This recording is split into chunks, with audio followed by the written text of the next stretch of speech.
Well, this was really my idea. I have to tell you, all the other communications and everything, I have to give tremendous credit to my colleagues and to Rena and to everybody for putting it together.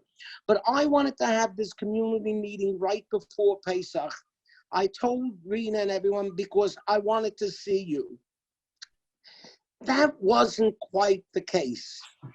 I wanted you to see me. And I wanted you to see what was important to me with Pesach coming. And that was all these beautiful new toys that I bought. And now I don't have a chance to show them to you live. So we are going to have to hope that after Pesach, we're all going to come to shul. And every week, you're going to see something new and something pretty. If you want to hear a sermon, it's not for me. That Rabbi Posner on Facebook, I highly recommend all of you go to Facebook and Beth DeVilla's site and look up Rabbi Posner's sermon that he put on for Pesach. We'll put it in the chat bar. We'll put it in the chat bar. We'll put it in the chat section so you can have it. We're going to put it in the chat section. You have to look at it. Rabbi Posner's all dressed up like a rabbi. It's really very nice. And you also have to look into all of the programs that Rabbi Yogev has put together, because he's the guy from the next generation who knows things like Zoom and Kindle and Facebook, things that I have absolutely no idea about. Because you know what? It seems as if in 1 month, the whole world. Yeah, a month ago, I didn't know. Lost you. What's that? Can't hear. Rabbi, we can't hear you. You have to.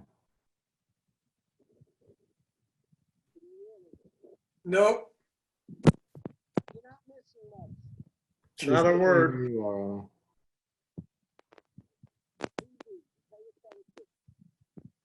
Rabbi, we can't hear you. Can you move your iPad? Oh, you unmuted yourself. Your finger might be covering your microphone. You're actually muted right now, Rabbi. Oh, now he's muted. And now? Move around your iPad. How's this? Better. Good. Better. Levy, wipe that smile off your face and pay attention. Rabbi, we have a special congregation. In most congregations, they wouldn't tell the rabbi they can't hear what he's saying. No, I really appreciate that. And in most congregations, the rabbi would not be showing them his toys before Pesach. But this is quite a remarkable year. Somebody pointed out a month ago, we were making fun of pictures of Michael Jackson when he was wearing a mask and gloves. And now all of us are walking around, and that seems to be like the new normal. Nobody really could have expected something like this. There was a review of a book in the Wall Street Journal called Aftershock. 116 scholars writing their ideas of what the future is going to be like. And they make predictions in regard to energy and transportation and climate and technology. Hardly any of them made any reference to healthcare and to pandemics. It's like this came from out of nowhere, but here we are. And what are we going to learn from this? Well, one of the places I went to learn, because all I've really done for the last 3 weeks is read, is I read a book called A Distant Mirror by Barbara Tuchman, which deals with the calamitous 14th century. Why did I get that book? And you'll never believe how I got this book. Have you people heard of Kindle? Like, where did that come from? This is the first book I've read on Kindle. My finger is aching from swiping the pages, but I'll get used to it. I got that book because somebody made reference to it, because there was the worst plague ever in the 1300s. It's called the bubonic plague, the Black Plague. It was like from 1347 to 1351, 75 million people died from the plague. And whose fault was it? It was the Jews. She has a great line in the book where she says, the capture of the Holy Sepulchre by the Muslims was blamed by the Christians on the Jews. You get it? The Muslims captured a Christian holy site, and we got blamed. So when the Black Plague came, we were accused of having caused the plague and poisoned the wells and so on and so forth. And one of the reasons why we were accused was because it seems the plague affected Jews less than it did the masses. There's difference of opinion about that, but it seems the plague did not affect the Jews as much. Barbara Tuchman in the book has a whole section about the plague and the Jews. Why didn't it affect the Jews so much? Because we wash before we eat, and we wash when we get up in the morning, and we emphasize cleanliness. And especially before Pesach, when the plague broke out, the rats came around. There were no grains in the Jewish house for them to come eat. So obviously, it's our fault. But you know what? I learned that from the book, and I've learned so much more in the last 3 weeks from that book and from other books that have to do with the pandemic. For example, quarantine. You know what the word quarantine means, where it comes from? Come on. Maureen, I see you thinking. Quarantine comes from the Italian word for 40. Why did they pick the word 40? Because in the Bible, Noah was afloat for 40 days, and the Jews stayed in the wilderness for 40 years, and Moses was atop Mount Sinai for 40 days. So 40 seemed like an appropriate time for a quarantine. And until the 1850s, doctors didn't wash their hands between surgeries. We've been doing it since the time of the temple. We start the Seder with washing our hands because that's what we did before we ate vegetables in the temple. Until the 1850s, doctors did not wash their hands between surgeries. And who was the doctor that taught them to do this? Ignaz Semmelweis, a Jew. There's a lot of good things that the Jews have contributed to the world. And let me tell you something, 2 great books, world famous, have come from Jews when they were in quarantine. Come on, Rabbi Yogev, you're the doctor, you're the scholar. Which 2 books? Came out of Jews. The first, Shimon Bar Yochai, was in a cave for 13 years, maybe with his son, maybe without his son. And what did he write? I can guarantee it wasn't with any children that he wrote this book. Oh, no, I got it. Some say he wrote the Zohar, the book of Kabbalah. Anne Frank was in quarantine for 2 years. Those are very different books. Very different books. But look, so sometimes in quarantine, you can come out with some great literature. I haven't done that. I've incorporated a lot of knowledge, but I haven't sent it forth yet. But eventually, you'll be hearing more from me. But what I want to tell you is this incident of coronavirus and of the isolated Seder is once in a lifetime, but it's not unique.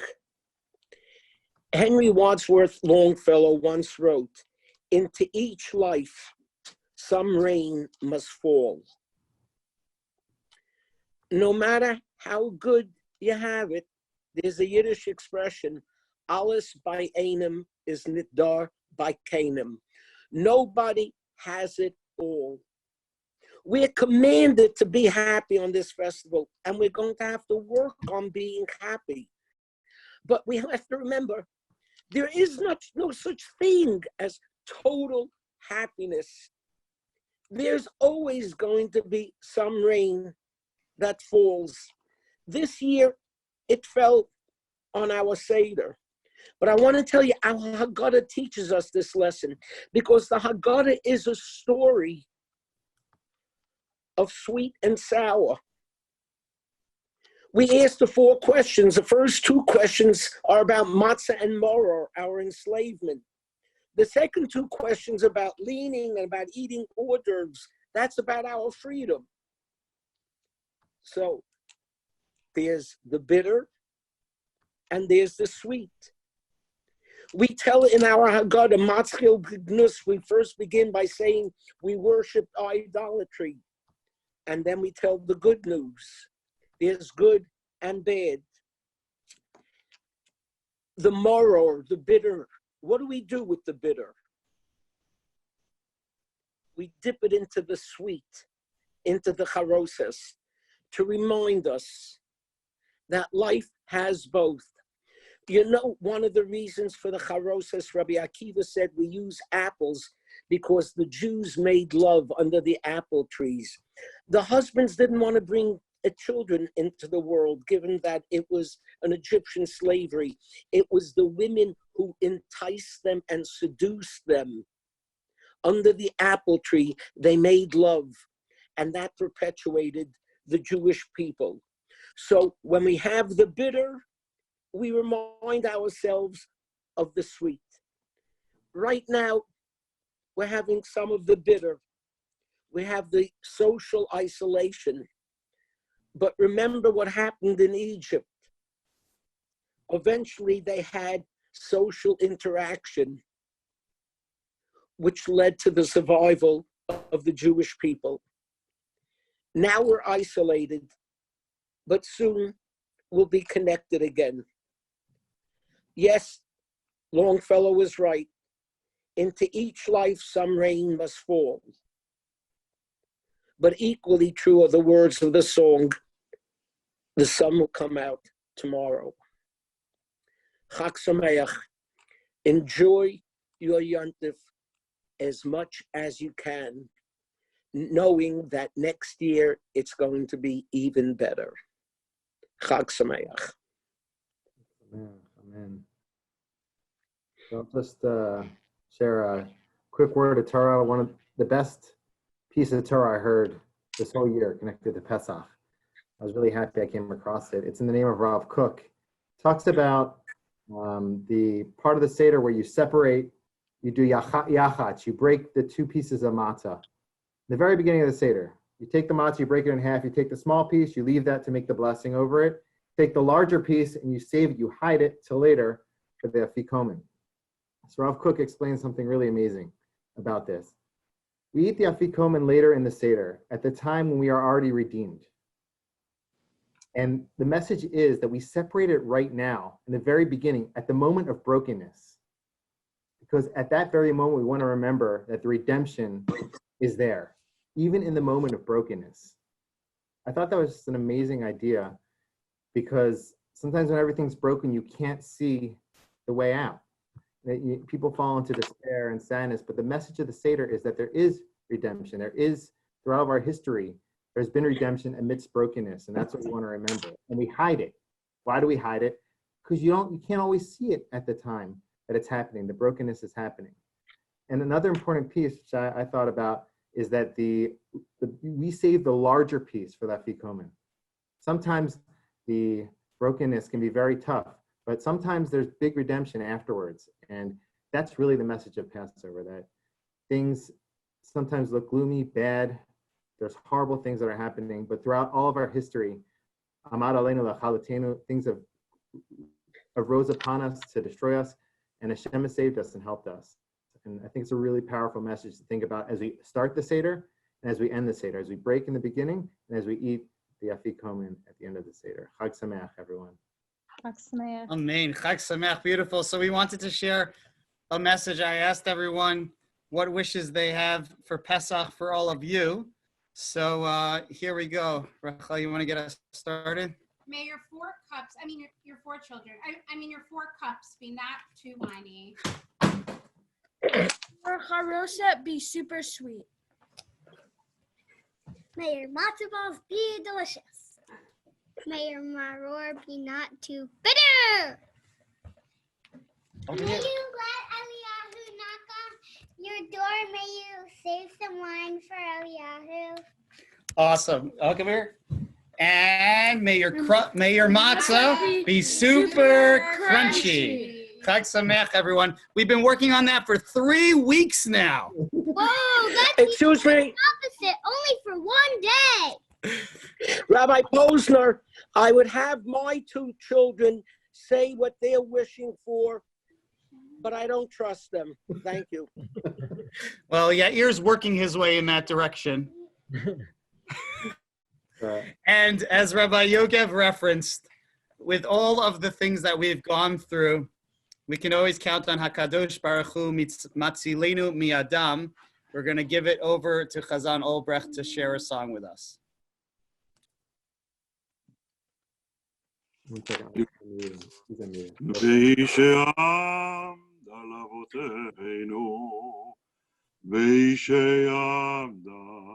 לאבותינו ולנו, שלא אחד בלבד עמד עלינו לכלותנו,